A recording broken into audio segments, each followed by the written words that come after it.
Hi guys, today I'm cooking fried chicken and I'm mixing in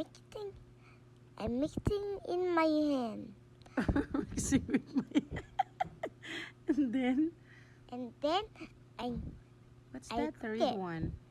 I cook it. No, that's one that is crispy fry.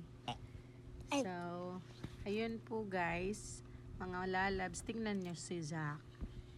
Diba? Ano po ako nag-cook po ako ng special tapos ng fried chicken Then now you are starting to put it to the pan. And then, it's hard to get it. Oops. Ready? Okay. Are you happy while you're doing that?